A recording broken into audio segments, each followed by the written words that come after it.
Dunia di tahun 2050. Bayangkan, udara saja tidak berpihak kepada kita. Suhu memanas ekstrim. Sebagian orang terpaksa mendekam setiap hari di ruang ber-AC dengan handuk basah menyeka wajah. Mata terus berair.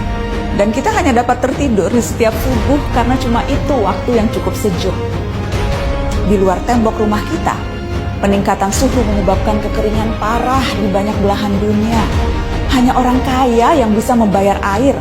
Keran-keran di tempat publik dikunci. Hutan-hutan terbakar. 2 miliar orang berhadapan langsung dengan suhu yang bisa meroket sampai 60 derajat Celcius. Titik panas di mana tubuh manusia tak dapat bertahan lebih dari 6 jam. 2050, permukaan laut naik drastis menyebabkan badai ekstrim. Kota-kota pesisir tersapu pasang dan banjir menewaskan ribuan dan menggusur jutaan orang. Beberapa kota terpadat di dunia tenggelam, termasuk Alexandria, Kairo, Mumbai, Shanghai, Bangkok, dan tentu saja Jakarta. Orang-orang harus mengungsi ke tempat yang lebih tinggi. Setiap hari kita akan melihat foto rombongan keluarga mengarungi banjir. Yang agak beruntung bisa tetap tinggal di rumah dengan air hingga mata kaki. Seperti Jakarta di tiap musim banjir, tapi ini di seluruh dunia. 2050. Pandemi bukan hanya varian COVID. Perubahan suhu, banjir, urbanisasi, dan pergerakan populasi manusia mengakibatkan penyebaran penyakit. Setengah dari populasi dunia beresiko tertular malaria atau demam berdarah. Wabah baru bisa melampaui angka kematian penyakit jantung, menciptakan krisis perawatan kesehatan. Perusahaan asuransi pun menolak melayani. Apa yang kita lalui 2 tahun kemarin, tampak tak ada apa-apanya. 2050, kelaparan merajalela. Populasi dunia meningkat sampai 9 miliar jiwa, walau tingkat kesuburan manusia menurun. Terlalu banyak mulut harus diberi makan, sementara dunia kekurangan air dan lahan yang bisa digarap.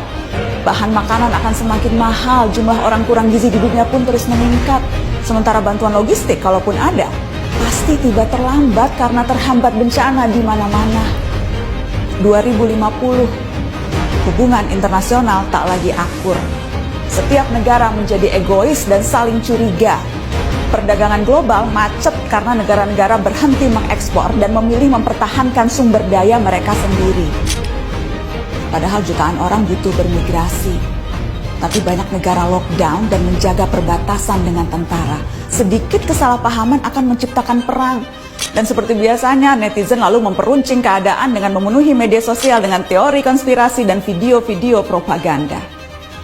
Teman-teman, meski terdengar seperti naskah disaster movie, itu tadi tidak mengada-ngada, menghayal atau menakut-nakuti. Semua gambaran itu berbasis pada penelitian dan data-data saintifik.